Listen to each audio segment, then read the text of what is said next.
पातळीवरती चर्चा न करता उमेदवारी जाहीर केलेली आहे.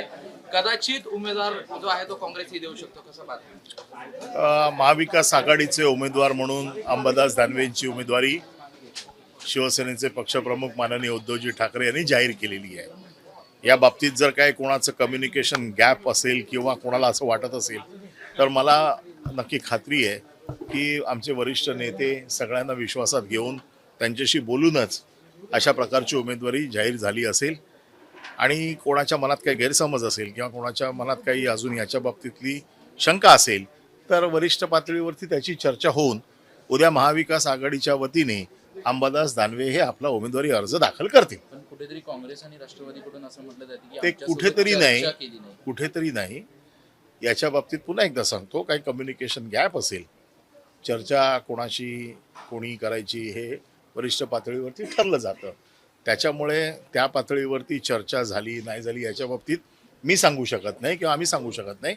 परंतु एवढं नक्की की महाविकास आघाडीचाच उमेदवार म्हणून अंबादास दानवे असतील. या बाबतीत काही कम्युनिकेशन गॅप असेल तर त्या बाबतीत त्याच्या योग्य ती काळजी हे वरिष्ठ नेते घेतील. उद्धव ठाकरे उमेदवार नसल्यामुळे महाविकास आघाडीतला अंतर्गत वाद पाहता भाजप अतिरिक्त उमेदवार देण्याची जोरदार चर्चा रंगली आहे. नाही, हे जर तरच भाजपने काय करायचं याच्या बाबतीत मी सांगू शकत नाही. मी माझ्या पक्षाच्या वतीने बोलू शकतो.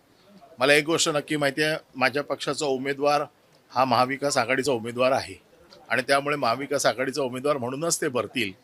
बाकी अन्य कोणी फॉर्म भरायचे की नाही भरायचे हा ज्याचा त्याचा प्रश्न आहे आणि महाविकास आघाडीचा एकच उमेदवार असेल. तुम्ही म्हणताय महाविकास आघाडीचा उमेदवार, मात्र महाविकास आघाडीमधील प्रमुख पक्ष असलेला काँग्रेसचे प्रदेशाध्यक्ष उमेदवारी नाव जाहीर होताच काही मिनिटांतच सांगताय की काँग्रेस देखील उमेदवार जाहीर करेल. ठीक आहे, उद्धव ठाकरेंची भेट घेतली. या बाबतीमध्ये जर काही पुन्हा एकदा सांगतो, काही कम्युनिकेशन गॅप असेल, काही मनात शंका असतील तर या वरिष्ठ पातळीवरती उद्या आज चर्चा होईल. आणि मला वाटत नाही की याच्या बाबतीमध्ये फार काही कुठला मोठा तिढा आहे. याच्या बाबतीत मी पुन्हा सांगतो की महाविकास आघाडीचा उमेदवार एकच असेल.